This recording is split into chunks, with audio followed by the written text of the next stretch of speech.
Hello, so today we are going to take a look at this problem, which is part of Leetcode JavaScript challenge. Day 19, array objects to matrix. So with this problem, we have a function. We want to write a function that converts an array of objects into a matrix M. Okay, and so we get basically an array of objects or of arrays, so it can be nested. And each item in this array can be deeply nested with child arrays or with child objects. An example, what they mean by that is, if you take a look, for example, here, we have an array, and then that array has array children. We also can have an array, and that array has object children, and this object can be nested. Okay, so that's the idea here. And what we want to do, and also like they mentioned, it can have numbers, strings, booleans, null values. So for example here, the values are integers. And what we want is to return a matrix where the first row should be the column names, and if the direct column names if it's not nested. So what that means basically here, if we take a look, the column names are B, are the keys of the object, and A. And so that's why we put here A and B, because we want to sort them, we want to have them in lexicographically sorted order. However, if it's nested, we want to have the column names be the paths for the objects. Okay, so you can think of it as sort of flattening it into a matrix. And so let's see an example here where it's nested. So for example, in this here, we have A, and then nested B, and then we have also A, and nested within that we have C. So to identify this, we have A dot B. Okay, to identify this one and this one, we have A dot B, because that's the path. We first access key A, and then we access key B. And similarly, we first access key A, and then key C, and so we put A dot C. So you can think of the column name as the path. Okay, so that's this part here. And then the remaining rows, it says, should be the values in the matrix that correspond to that object, to that value. So again, what that means is basically, for example, here, when we do A, we want to put the values, which are just 1 here for A, and then it doesn't have any other values for the other objects, so we put empty. So you can see here we put empty if there is nothing. Another example with the nested one, you can see here A dot B, the value is 1, so put 1 here, and then the other value is 3, so I put 3 here. So that's the idea for the values. And this is what it says. If it doesn't contain a value, we just want to put empty string. We already saw that. And the columns should be sorted in ascending lexicographical order. Yeah, that's why we put A first here, even though the B appears first. So that's sort of the idea. It's a little bit convoluted, but let's just do it step by step. So what do we need to do first? Let's get started here. So what we need first is we want a function to give us the keys, because we need these keys and we need them in nested order. So for example here, we want A dot B. So let's have a function just for the keys. And we also want a function to get us a value at a specific key. So what we will do basically, what we can try to do here is first just construct the keys or the columns. And so for example here we'll have A dot B, and if it's even more nested, let's see, maybe A dot B dot E, then we'll first construct these keys, and then once we have the keys, we can just go and say object at A, then object at A, and then that object B. So basically we can do object A, B, E, and this should first give us this object, and then after that give us the object at B, and then if it's nested with E, it will give us the object nested within. Okay, so that's the idea we are pursuing here. So first we need to build the column names here. And so let's do that. And so what do we need to do here? we need a result, right, that we will return at the end. So let's call it constant result. It's a list, and that's what we want to return with the keys. And so first we want to go through the first level. So to get the keys of an object, you just do dot keys, and you pass in the object. So we need here to have the object that we want to get the keys for. And this object can be, by the way, an object like this, or it can be an array. If it's an array, then the keys, we want the keys to be just the indices. So if we have an array like A, B, then we will just use as the index 0, the index 0 as the key here, and the index 1 as the key here. Okay, and so here we will just go through them. So we want to go through the keys. So key of, and then what should we do here? Well, remember, it can be nested. So we want to, if it's nested, we want to get the nested keys. And so for each key, we want to check if it has child keys, right? So let's call them child keys. And how do we get them? Well, we already have a function that gives us the keys. So let's just recurse and use that function. So that's what we'll do here, and we'll pass the key. With these nesting problems, always remember you should use recursion, because that will just make it easier. But with recursion, that means we need a base case so that it doesn't run indefinitely. So we want to check here. At least the first case is if we reach a nil one, or something that is not an object anymore, then we shouldn't proceed, right? So if is not an object, then we want to just return empty. That's what the problem asks us to do. And so we want to define a function that just check here if an object is an object, okay? And so how do we do that? Let's call it x, just so that it's a bit more clear. And so what do we want to check? Well, first it has to be not null, right? And the type has to be an object. Okay, so types of x is object. Okay, so now that we have the child keys, what should we do here? So we need to go through them, right, to add them to the result. Okay, and so we want to go through all these child keys. Let's call them child key of child keys.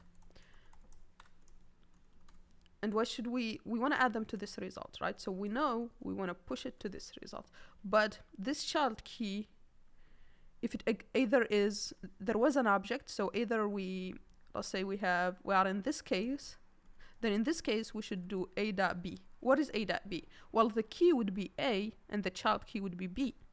And so we need key. Of course, we will do string interpolation, so this would be key dot child key, like this, okay? So that's the idea here. And so, but what if there was no, this is the final one, right? What if it's like this? Well, in that case, we want to just use key, because then there will be no child keys. We'll get nothing. So we want to just check if it's a child key. Then we want to do the first option, of course, with backtick. Otherwise, we want to do just key. Okay. And that's what we return at the end there.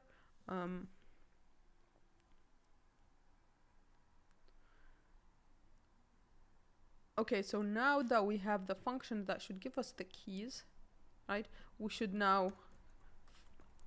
need a function to get us the values based on the key.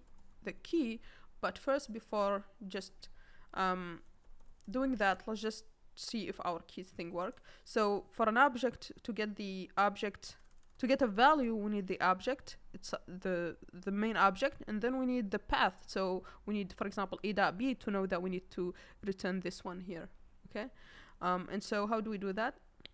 Well, we first, to get the keys, we want to just accumulate all of them. And so what does that mean? So we want to go through the array that we get here, the initial array, and we want to just process for each element. We want to process and get the keys. So how do we do that? Well, we can use just array reduce with an accumulator, and so this will be the current element, and so this will be the general accumulator, but this current here would be an element. So for example, it would be this one, and then it would be this one.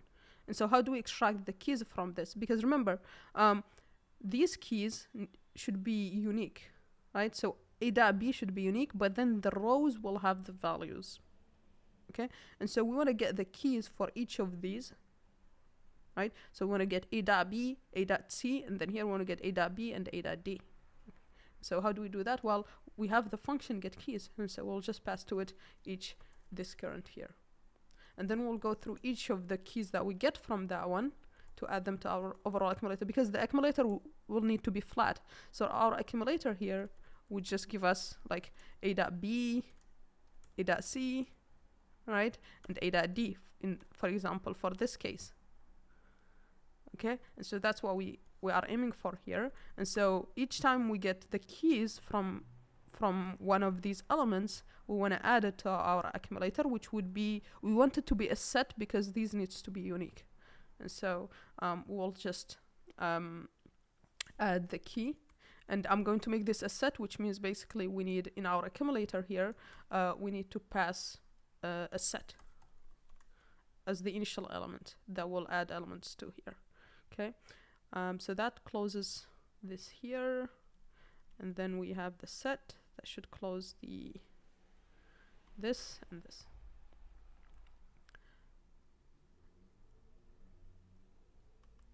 Sorry, we should actually close here and then have the set here.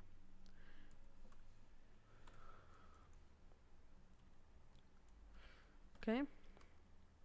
Okay, so now that we have our accumulator, we should have the keys set here.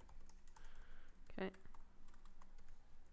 Just before going further, let's just have this return an empty because we are not using it yet. But let's for now just print our key set so you can see what we have. And then for this, for now, let's just return an empty. Okay. And now if we run this, looks like we have a problem here. It's always good if you have a lot of code to run it first, just to make sure you don't have a problem. So here it says that we have an undefined.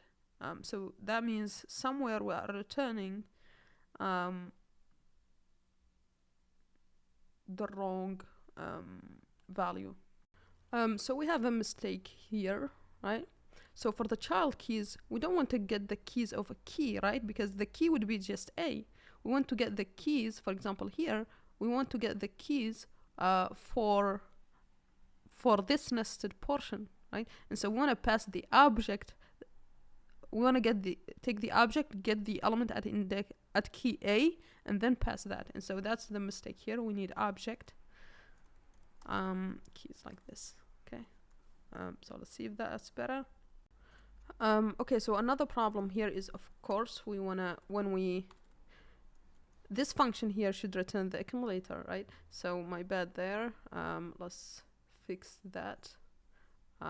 So this function here, so this is the for each, but the overall function should return the accumulator. After going through all the keys and adding to the accumulator, it should return it to this reduce function, right? So that we can use it in the next element. So, okay, so let's see what we print. So here we print BA. So it's good, except it's not sorted. And here we print also all of them, A, B, C, D. Here we actually print the nesting correctly. So that's great. So it seems working. And here also is great that for the array, we used the values, the indices as keys. So that's what we are being asked to do here. So that works great, because the keys here, if it's an array, it will give us indices. So that works. But we also need to sort. As we've seen here, we need to sort. And so how do we do that? Well, we could just get an array out of the keys set. Now that they are unique, we know that they are unique, and sort it. And this will give us the keys that we can play with. Okay, so we know that the first row of the matrix needs to be just the keys. And so let's have our matrix, and let's put the first row as just the keys. Okay, and for now we can return our matrix here. And now for these keys, we can get the values now for each key. Okay, so let's build that. And so for each element in the array, right? So let's call it object. So that would be each of these. What do we want to do? We want to basically fill the matrix with the values now that we already added the keys. So for the matrix, for each key, right, we want to map it to get the value for it. Okay, so for A, we want to go and get the value, for example, here, okay, this one. And then for those nested like A dot B, we want to go here and here get the value. But let's have the function get value just take care of that for us. So I want to just pass the object and the key. And the key here can be nested. So the key can be either A, or it can be A dot B, or if it's even more nested, it can be A dot B dot E, for example. Okay, and once we do this, we can just push the value to our matrix. Okay, so basically for each row, right, for each of these elements, for example, here we'll get, okay, A has 1 and then B has 2, and then C has 3, and here D has 4.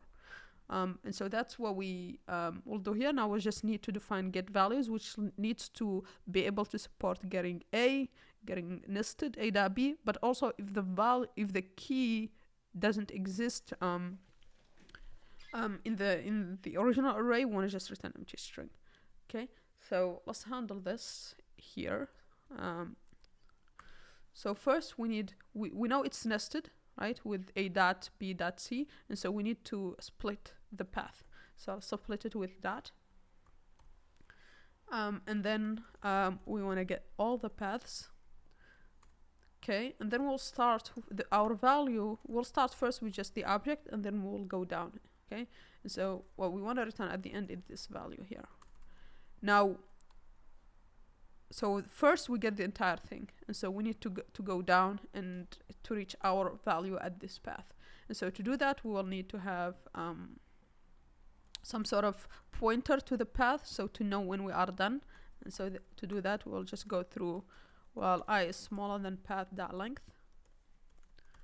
Okay, now we want to, the value is going to be just the value of path at I, and then we want to do at the end I++, okay?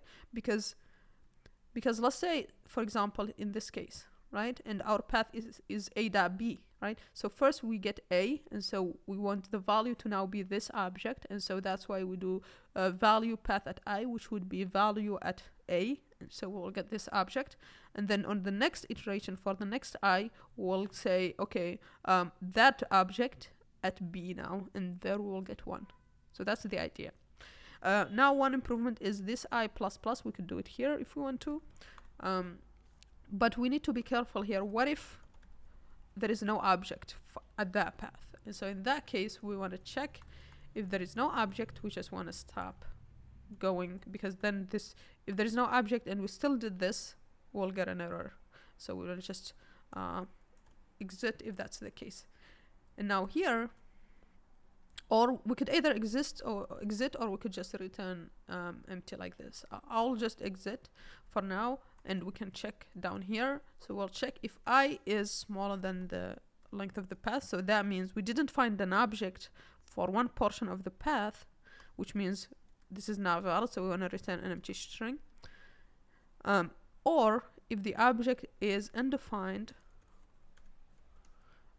sorry, not the object, the value is undefined, or if it's not an object, then we wanna return, sorry, not an object. If we finish the path but we still have an object, right, then the path doesn't point to an actual value, so we just want to return an empty string here. So this is just make sure we don't get any errors. But that's pretty much it. We go through the objects in nested, following the path that we have as input here until we get our value. These other things are just to handle errors or to handle like edge cases. So hopefully that's easy to grasp. Now let's run this.